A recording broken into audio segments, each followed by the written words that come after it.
Now, the UK Border Agency has done it again. It's denied asylum, this time to an Afghan man who was wounded in the war there. There are plenty of men, women and children who've been wounded there. But then when Mohammed Rafi Hotak was seriously wounded, he was working as an interpreter for the British Army. One of the things the Border Agency found suspicious was that he spoke good English. They also doubted he'd worked for the army. Our diplomatic editor, Mark Urban, has the story. Tell them I would like to meet all of them, and it's important that they come back now to the compound. Then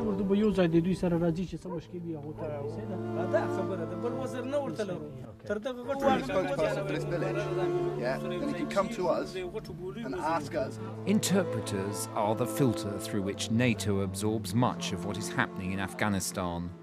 Their mission is frequently dangerous. Dozens have been killed and hundreds wounded. Among them, Mohammed Rafi Hotak, who soon learnt that this job could have terrible repercussions. We're already in the blacklist of the Taliban. They would have, if they catch us, even after this, that I've left my job, they will kill me for sure. They won't let me.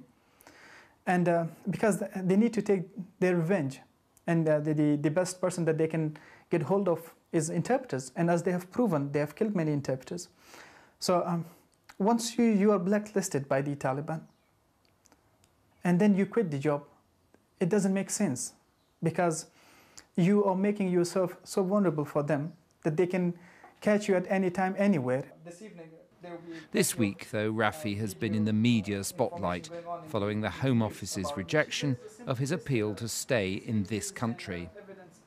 I was quite horrified to see that the Home Office have actually said, or not bothered to check the facts. One, that there would be records in Camp Bastion. Two, there are records in the Labour Support Unit. There are witnesses who are here in the UK, i.e. myself and others, that would verify the fact that Rafi had worked for us for quite a long time. Back in 2007, the Afghan interpreter was patrolling on the streets of Sangin, one of the most dangerous places in his country, when the troops he was with came under attack. And even then, I had to do translation there. The Afghan forces were firing, and the Brits were saying, ceasefire, stop fighting. They won't stop fighting. And even though I did not have this strength to even say a word, because I was internally bleeding. Apart from bleeding externally, I was internally bleeding too. So it was like a lot of pressure on my chest that God knows that, how did I survive. But even at that time, I stood up again and I said, stop firing, stop firing. And I don't know, did I fail or they just let me down again? But anyway, they stopped firing. The British officer he was with had been killed by an IED or improvised bomb, and Rafi was badly wounded. However, after being treated for those injuries, shrapnel wounds that still heavily scar his body, he returned to his duties. It was when Rafi finally decided to quit the army and come to Britain that his problems started in earnest. Lacking the proper papers, Rafi paid people smugglers to bring him into this country, hidden in the back of a lorry. As soon as he got here, he went to the authorities to try and regularise or legalise his position. It was at that point that a situation that can only be described as Kafkaesque began to unfold. This week, after 15 months awaiting a decision, the UK Border Agency wrote to Rafi telling him he could not stay in this country. Their letter pointed to discrepancies in ID cards he submitted, saying none of these recorded your name as Mohammed Rafi Hotak. It added, despite a number of inquiries from the MOD, your employment has not been verified. And, bizarrely, throughout your interaction with the UK Border Agency, you have spoken English. They say, I cannot prove of my claim that who I am. And the reason I came to UK was because I've served this country, this government in Afghanistan, and I've considered them as my own family.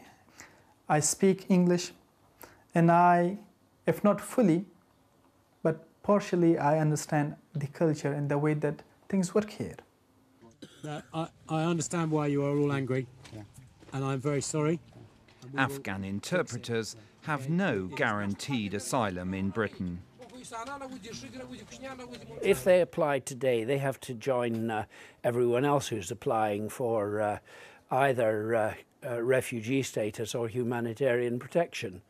And there's no recognition of the enormous danger that people who've been interpreting for the British or the Americans are facing. And they're very much special cases. Tonight, the border agency has said it's reviewing Rafi's asylum application because the increased level of publicity around his case has led to new and significant information coming to light.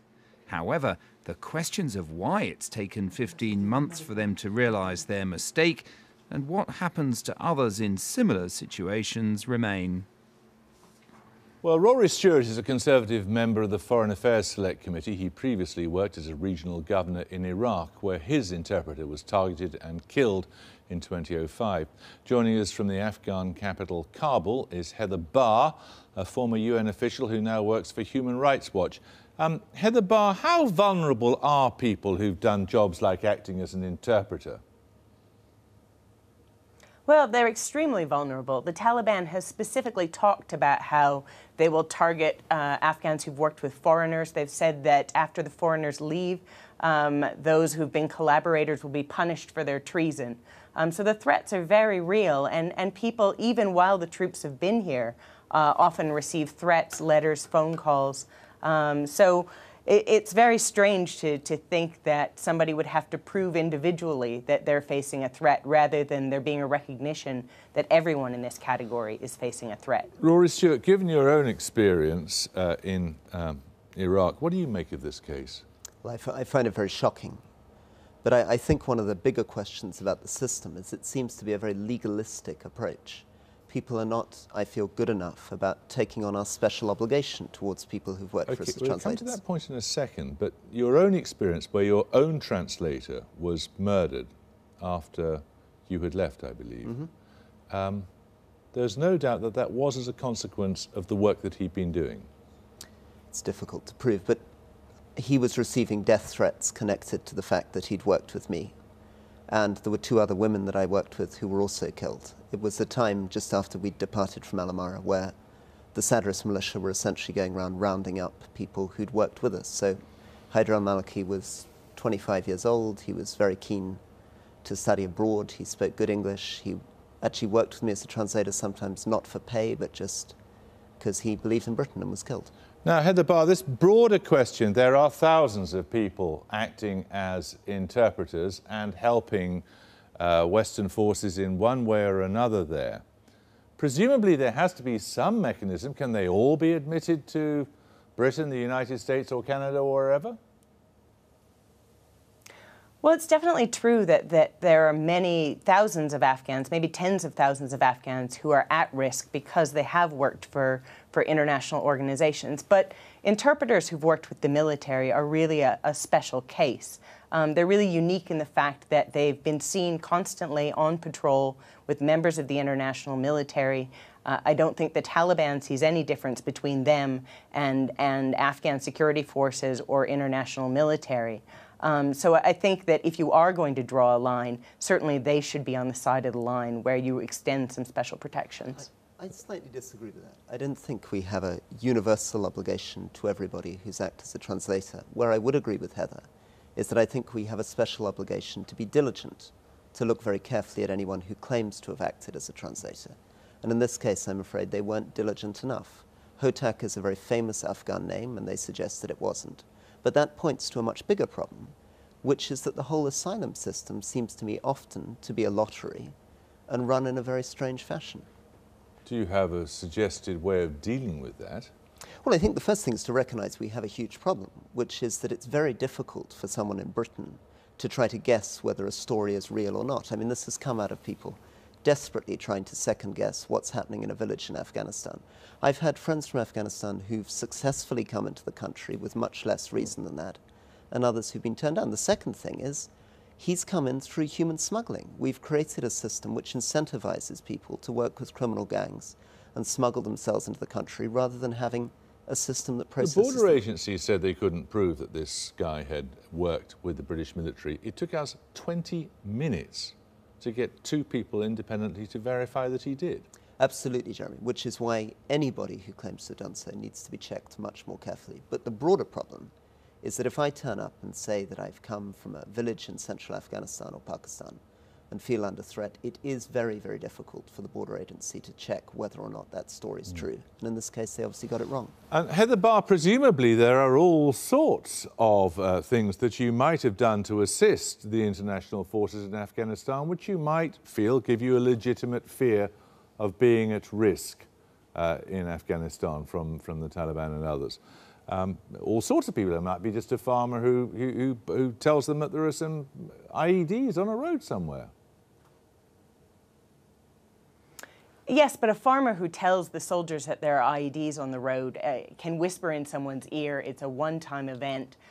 He can melt back into his farmland and hopefully no one will know that he shared that information. An interpreter has no way of being invisible, of having their support, not just for the international community, but for the international military effort to be invisible. And it's worth remembering also that Britain's military effort in Afghanistan, the entire international military effort in Afghanistan, is impossible without these interpreters.